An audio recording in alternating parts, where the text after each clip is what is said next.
And again, with multi-pennant muscles, like the deltoid, they are able to perform multiple actions, similar to what we saw with the convergent or radiate muscle.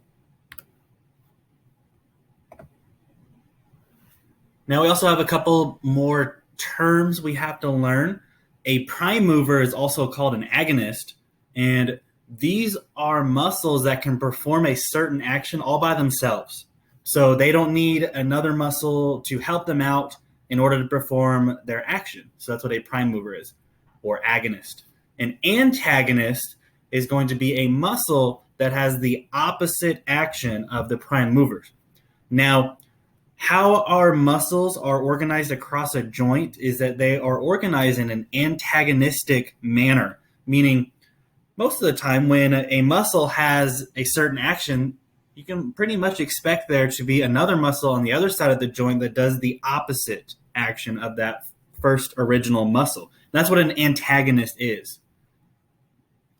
A synergist, these are when muscles are able to come together, and when they all contract, they're synergistic and they're able to perform a specific action that they couldn't do if only one of them contracted. So that is called synergist. A fixator is just going to be a muscle that stabilizes a joint.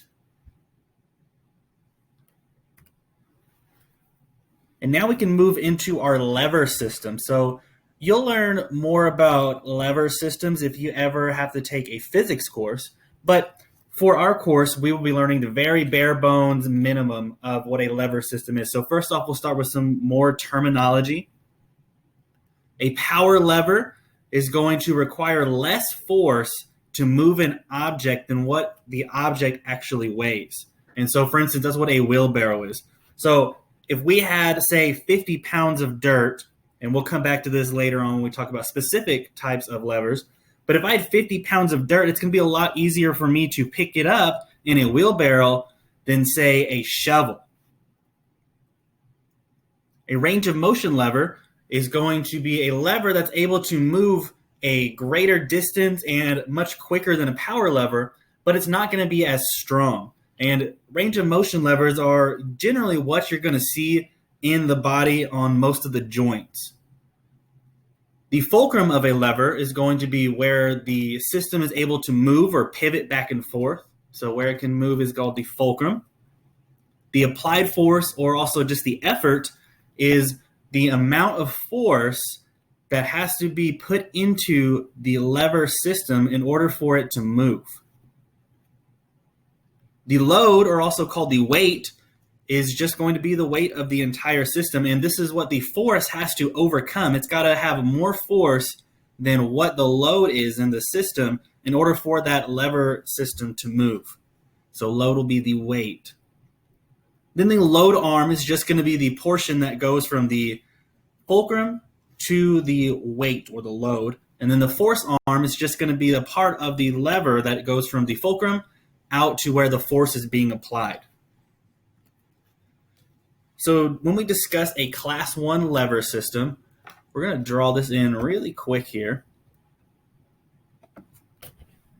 We're going to draw the fulcrum as a triangle so we can kind of see it able to pivot back and forth. So that'll be lowercase f. And in a class 1 lever system specifically, the fulcrum is what's going to be in the middle. So here are both of our arms as they extend out to either side because, again, the fulcrum is going to be in the middle.